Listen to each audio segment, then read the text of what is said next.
Hello from Shraddha from Love Bites. Pears abundant in the market right now. Go buy some pears and make this amazing cake. Not too ripe and not too kacha kacha. They should be perfect. If too ripe, your cake will be too mushy. It's a cake with whole wheat, no all-purpose flour, but it has come out really light and really delicious. So bring on your coffees, call some friends over and gossip, gossip, gossip and sit together.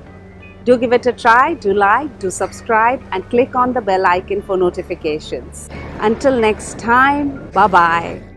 Take some flaxseed meal and to that we're going to add some water and let it soak in for 10 minutes or so. Until then we can do rest of the preparations. We're going to sieve our dry ingredients 3 to 4 times. Here's whole wheat flour. I'm going to keep very little aside to coat my pears in. Cocoa powder, baking powder, baking soda.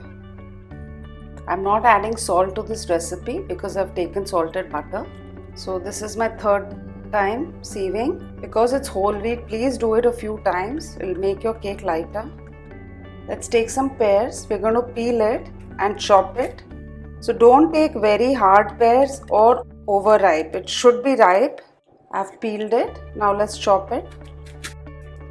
Keep some lemon water aside and we're going to keep it all in that so that it doesn't discolor. So like this, please chop all your pears and keep it in the water. The pears have been kept aside. Let's start. This is butter. All your ingredients should be at room temperature. Just mix it. Now take some sugar. I've taken raw cane sugar. You can take whatever you want. Now we're going to just beat this. So our sugar and butter is done. I'm just going to sieve my pears. They'll be too wet otherwise. Flour we had kept aside. Just going to put it in that. I like to put my whatever additions to the cake in little flour so that it doesn't sink to the bottom and distributes evenly in the cake.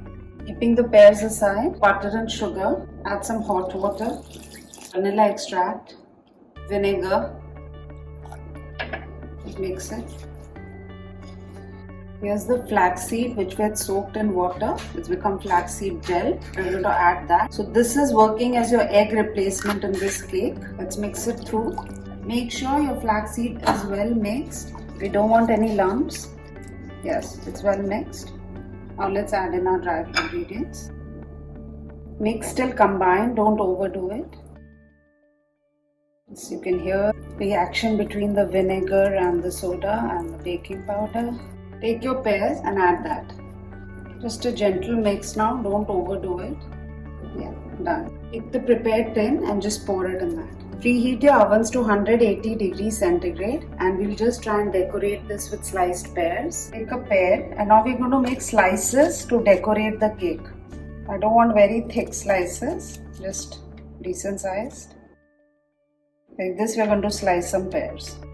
Now just put your slices on the cake.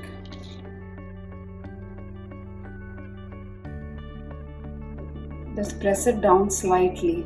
Make sure your ovens are hot at 180 and we're going to put it in there for 20 to 25 minutes or until the skewer comes out clean. So my oven's ready and I'm keeping it inside. Let's check. It's been 50 minutes. Yes, it's done. Cake has taken much longer than normal.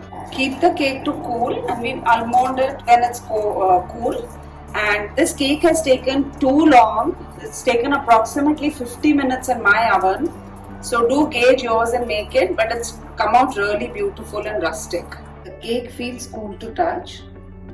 See, another sign for you all to know the cake is done. The skewer you've already done. Also when the cakes leave the side of the pan. Can you all see? That's another sign that it's been cooked. Let's unmold this. Parchment off. It's come out quite spongy. It's a whole wheat. So this cake did take a lot of time to cook. 50 minutes is a long time. But it has come out really well. It's a beautiful rustic cake with pears in it. It's healthy and it's super simple. Do give it a try, guys. Thank you so much.